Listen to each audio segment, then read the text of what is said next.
আসসালামু আলাইকুম ওয়া রাহমাতুল্লাহি ওয়া বারাকাতু। মানুষ কেন নামাজ পড়ে না? হাদিস থেকে তা আলোচনা করব। আগে জানবো নামাজের গুরুত্ব ও ফজিলতের সম্পর্কে।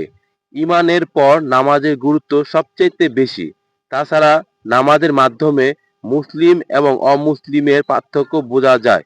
এটি এমন একটি ইবাদত যা আল্লাহ সরাসরি বান্দাদের উপহার হিসেবে দিয়েছেন এবং নামাজ কিয়ামতের দিন সর্বপ্রথম নামাজের হিসাবই নেওয়া হবে। নিয়মিত ও মনোযোগ সহকারে নামাজ আদায় করলে যাবতীয় অশ্লীল ও খারাপ কাজ থেকে বাঁচা যায়। এটি নামাজ বান্দাকে সর্বদা আল্লাহর স্মরণ রাখে। নামাজের মাধ্যমে আল্লাহর সাথে বান্দার গভীর সম্পর্ক তৈরি হয়। নামাজ পড়তে মন না চাইলে কি করবেন? প্রিয় দর্শক, নামাজ পড়তে মন না চাইলে কি করবেন?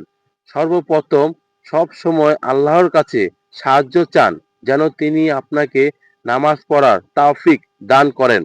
যারা নিয়মিত নামাজ পড়ে তাদের সাথে এবং যারা দিনদার ও নামাজি ব্যক্তি তাদের সাথে বেশি সময় কাটান।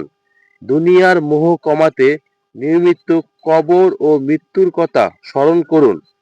নামাজের ভিতরে ছোট ছোট সূরা ও দোয়া অর্থ জেনে নামাজ পড়ার চেষ্টা করুন। তাছাড়া মানুষ নামাজ পড়তে চায় না কারণ আল্লাহ আল্লাহ ও পরকালের প্রতি বিশ্বাসের অভাব। মানুষ দুনিয়ার কাজে ও বিনোদনে গুরুত্ব বেশি দেয়। শয়তানের প্ররোচনায় অনেকে মনে করেন ৫ ওয়াক্ত নামাজ পড়া অনেক কঠিন, এতে অনেক সময় নষ্ট হয়। তাছাড়া নামাজ না পড়লে কি কি শাস্তি পেতে হবে? ইসলামে নামাজ ইচ্ছাকৃতভাবে ছেড়ে দেওয়া বা অবহেলা করা একটি মারাত্মক কবিরা গুনাহ। নামাজ না পড়ার শাস্তির কথা কুরআন ও হাদিসে খুব কঠোরভাবে উল্লেখ করা হয়েছে। দুনিয়া ও আখিরাতে এর শাস্তি বড়ই কঠিন।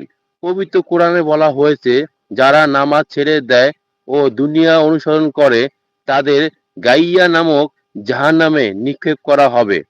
সহিহ হাদিসে বর্ণিত রয়েছে, ঘুমের ঘরে ফরজ নামাজে ত্যাগকারী কবরে পাথর দিয়ে মাথা চূর্ণ করে ভয়ঙ্কর শাস্তি দেওয়া হবে। তাছাড়া বেনামাজি জীবন থেকে আল্লাহর রহমত ও বরকত উঠে যায়, রিজিকে সংকীর্ণ দেখা দেয় এবং জীবনে চরম অশান্তি ও হতাশা নেমে আসে। আল্লাহর আনুগত্য না করার কারণে তাদের চেহারা থেকে নেককারের উজ্জ্বলতা বা নূর মুছে যায়। বেনামাজি কোনো দোয়া বা সৎকর্ম আল্লাহ তাআলা কবুল করেন না। প্রিয় মুসলমান ভাই ও বোনেরা, ছোট্ট একটি ভিডিওতে জানার চেষ্টা করেছি নামাজ পড়তে মন না চাইলে কি করতে হবে এবং নামাজ না পড়লে কি ধরনের ভয়ঙ্কর শাস্তি রয়েছে সেটা বলারও চেষ্টা করেছি। তো ভিডিওটি ভালো লেগে থাকলে চ্যানেলটি সাবস্ক্রাইব করে একটি লাইক করে দিবেন। আসসালামু আলাইকুম রহমতুল্লাহি ওয়া বারাকাতুহু।